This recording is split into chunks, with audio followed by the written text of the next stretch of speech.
হাই hello' নমস্কাৰ and welcome back to YouTube channel YM creation. আপোনালোকৰ মৰমৰ ইউটিউব চেনেল YM ক্ৰিয়েশ্যনলৈ আপোনালোকক স্বাগতম জনাইছোঁ। তো যোৱাকালি শুভমুক্তি লাভ কৰিছে বহু চৰ্চিত অসমীয়া ছবি কাঞ্চনজংঘাই, আৰু আপোনালোকে মোৰ ব্লগছটো চাইছে। প্ৰথম দিনাখন প্ৰথমটো শ্ব' চাই আহিছোঁ। তো আজি সেই মুভিখনৰ ৰিভিউ দিম কেনেকুৱা। তো বলক আমি ভিডিঅ'টো প্ৰথমতেই ক'বলৈ গ'লে এই ছবিখনত শিকিবলগীয়া বহুত আছে। বৰ্তমান সময়ত চলি থকা ঘটনাৰ লগত 100% জড়িত হৈ আছে এই ছবি। জুবিন দাই কৈছে যে 2001 চনত হয়তো ছবিখনৰ বিষয়ে ভাবিছিল, কিন্তু সঠিক সময় তেতিয়া নাছিল। সেই সঠিক সময়ৰ কাৰণে জুবিন দাই অপেক্ষা কৰি আছিল, আৰু আজি সেই সঠিক সময় আহিছে। গতিকে যোৱাকালি ছবিগৃহলৈ মুক্তি দিছে কাঞ্চনজংঘা। তো আপোনালোক সকলোৱে আহক, কাঞ্চনজংঘা চাওক আৰু অসমীয়া ছবি চাওক। তাৰ মাজত আৰু এটা কথা, কালি মই বস্তু এটা চাইছোঁ। কালি মই বুলি নহয়, সকলোৱে চাইছে, আৰু জুবিন দা সেই ওপৰত অন ফায়াৰ হৈছে। কিছুমান ব্যক্তি আছে হয়তো বুজি নাপায়, কিছুমানে আৰু কিছুমান জানি শুনিও কৰি থাকে।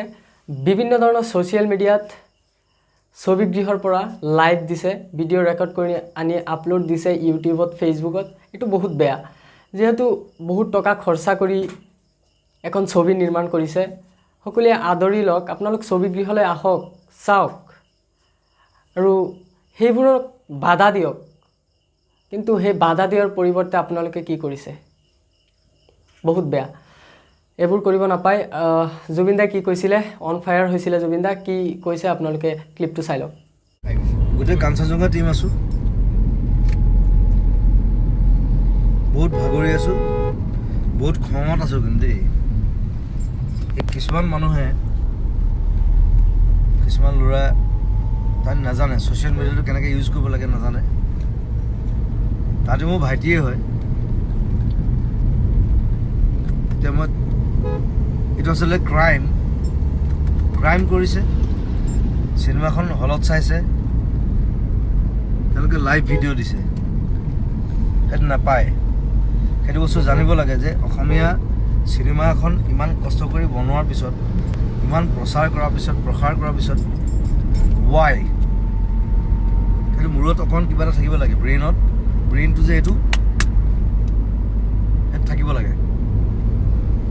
এতিয়া মোক খং উঠিছে, কিন্তু মই সিহঁতক থানাত ভৰাব পাৰোঁ, থানাত যাবই, যিয়ে জেং কৰিব তাকে থানাত ভৰাম এবাৰ। হয়, জুবিন দা বুলি নহয়, প্ৰত্যেকজন ব্যক্তি যেতিয়া ছবি নিৰ্মাণ কৰাৰ পিছত যেতিয়া এনেকুৱা দৃশ্য দেখা পায়, বহুত কোৱাৰ পিছত বহুত ঠাইত প্ৰমোশ্যন কৰিছে, অসমৰ বিভিন্ন ঠাইত প্ৰমোশ্যন কৰিছে। তাত এইটো কথা কৈছেই যে ছ'চিয়েল মিডিয়াত তোমালোকে বস্তুবোৰ আপলোড নিদিবা, ছবিগৃহলৈ আহা, ছবি চোৱা, কিন্তু এইবোৰ বস্তু আপলোড নিদিবা। তো সেইটোৱেই লাষ্টত গৈ সেইটোৱে দেখা পাইছোঁ আমি।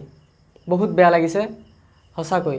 আৰু সুখবৰ এইটো যে প্ৰথম দিনাখন বক্স অফিচ কালেকশ্যন 40 লাখ টকা পাৰ কৰিছে। তো জুবিন দাৰ ৰেকৰ্ড জুবিন দাই নিজে ভাঙিছে। মিছন চাইনাত 39 লাখ কিমান আছিলে, তো এইটোত 40 লাখ। বহুত অসমীয়া ছবিৰ দিন আকৌ ঘূৰি আহিছে। তো আপোনালোক সকলোৱে আদৰি লওক অসমীয়া ছবি। তাৰপিছত আৰু এটা বিগ বাজেট অসমীয়া ছবি আহি আছে, ৰত্নাকৰ। সেইটো বহুত ভাল হ'ব। খালি জুবিন দাৰ ছবি বুলিয়েই আমি নাচাওঁ, অসমীয়া ছবিক আমি আদৰি ল'বই লাগিব, নহ'লে অসমীয়া ছবি কেতিয়াও আগবাঢ়ি যাব নোৱাৰে। আমাৰ সহায় সহযোগিতা সদায় লাগিব। এটা কথাই ক'ম, আপোনালোক ছবিগৃহলৈ আহক আৰু কাঞ্চনজংঘা চাওক। মানুহৰ যি সঁহাৰি চাইছোঁ, সঁচাকৈ আপ্লুত হৈছোঁ। অসমীয়া ছবিত এনেকুৱা দৃশ্য মই কেতিয়াও দেখা নাই। মিছন চাইনাত চাইছিলোঁ, কিন্তু তাতকৈ এতিয়া বহুত বেছি হৈছে। ছবিখনৰ বিষয়ে ক'বলৈ গ'লে বহুত ধুনীয়া এখন ছবি। মইতো কান্দিছোঁ, চকু পানী ওলাই গৈছে মোৰ। যেতিয়া মই ছবিগৃহৰ পৰা ওলাই আহিছোঁ, লগৰকেইটাই সুধিছে, তোৰ চকু কিয় ৰঙা হৈ আছে? তো এনেকুৱা এটা দৃশ্য দুটা ঠাইত মই কান্দিছোঁ, বহুত কান্দিছোঁ। আৰু গ্ৰাফিক্স, চাউণ্ড, ভিডিঅ' কোৱালিটি বহুত ধুনীয়া।